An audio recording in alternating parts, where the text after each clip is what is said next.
Hello everyone, स्वागत है आपका एग्ज़ाम के ऊपर। और आज हम बात करेंगे एसएससी सीएचएसएल का जो नोटिफिकेशन आया है उसके रिलेटेड, और क्या प्रोसेस रहती है इसके एप्लीकेशन की, और क्या चीज़ें हैं जो कि हमें एसएससी सीएचएसएल क्वालिफाई करने में हेल्पफुल रहेंगी, और क्या सिलेबस है इसका, एज क्राइटेरिया और फीस और ये सब चीज़ें, एग्ज़ाम कब है, इन सब चीज़ों से रिलेटेड हम ये बात करेंगे। जो कि नोटिफिकेशन से बाहर की भी कुछ बातें रहेंगी और कुछ नोटिफिकेशन से रिलेटेड रहेंगी। जो नोटिफिकेशन है वो एसएससी सीएचएसएल का 23 को आया है, आपका 23 जून को। और ये 23 जून से फॉर्म स्टार्ट हो गए हैं इसके, और 1 मंथ लगभग आपके पास है इसे अप्लाई करने का। और सबसे बड़ी बात है कि इसमें जो भी वैकेंसी हैं वो पिछले वर्ष के तुलना में काफ़ी कम है। 3131 वैकेंसी टोटल इसमें रखी गई हैं, जो कि टेंटेटिव हैं, आगे बढ़ाई जा सकती हैं, कम भी की जा सकती है। जहाँ तक है बढ़ाई जा सकेंगी, कम तो नहीं होंगी एसएससी की जो वैकेंसियाँ हैं। और इन सब चीज़ों से आप परेशान ना हो। और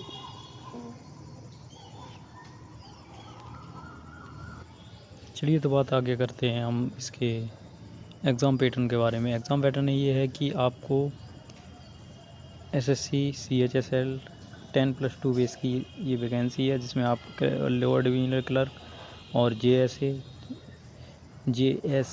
जूनियर सेक्रेटरीट असिस्टेंट और एलडीसी और डाटा एंट्री ऑपरेटर की पोस्ट आपको इसमें मिलेगी, जो कि डिफरेंट मिनिस्ट्री एंड डिपार्टमेंट रहेगी। वो आपको जब आप मेंस दे लेंगे उसके बाद आपको पोस्ट प्रेफरेंस मांगा जाएगा, तो वहाँ ये चीज़ें फिल करनी है। और इसका जो टायर 1 एग्ज़ाम, टायर 2 और टाइपिंग 3 इसमें स्टेज रहेंगे एग्ज़ाम के।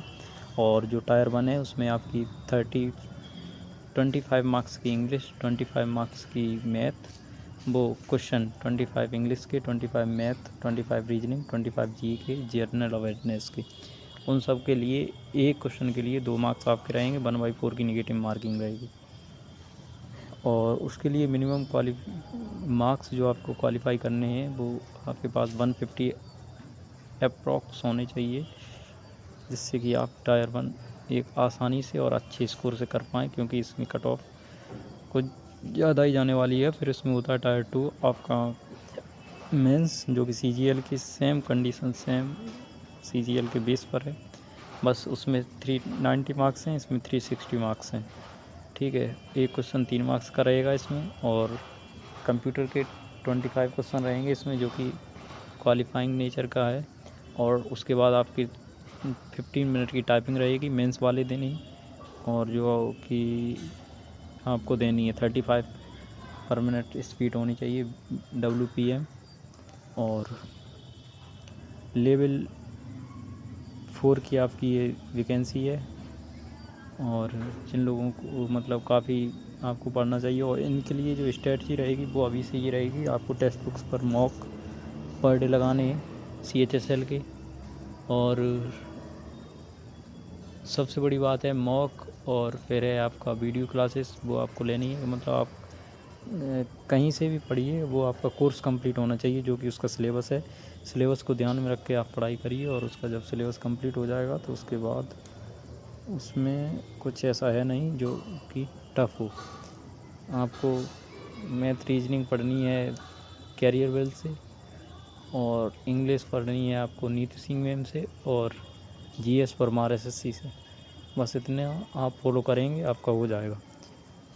और चीज़ें हैं इसमें जो टीवी रिलेटेड, वो है कि आपके पास ओबीसी सर्टिफिकेट होना चाहिए न्यू इस ईयर 2025 का। और अगर SC ST से हैं तो वो होना चाहिए, और PWD हैं तो वो PWD का होना चाहिए।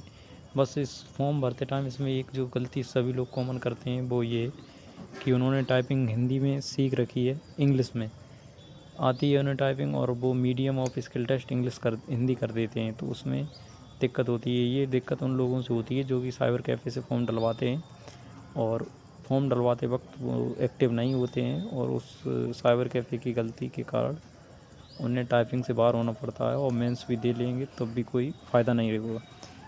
तो जो मेंस जो कैंडिडेट देने जाएंगे, जो सीरियस कैंडिडेट हैं, बाकी सभी को इतना ध्यान रखना चाहिए कि हमारा स्किल टेस्ट किस मीडियम स्किल टेस्ट का मीडियम कौन सा है। अगर हिंदी है तो आपको हिंदी में सीखनी चाहिए, इंग्लिश है तो इंग्लिश में सीखनी चाहिए।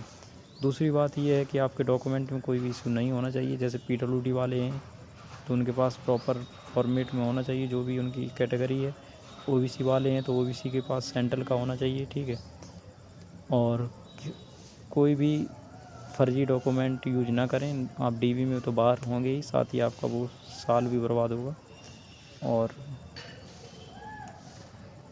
बस इतना ही है। और पोस्ट प्रेफरेंस ठीक से भरें, क्योंकि कुछ लोग BRO ले लेते हैं और उनमें आई साइट वीक होती है उनकी, तो उन्हें भी दिक्कत करते हैं मेडिकल में।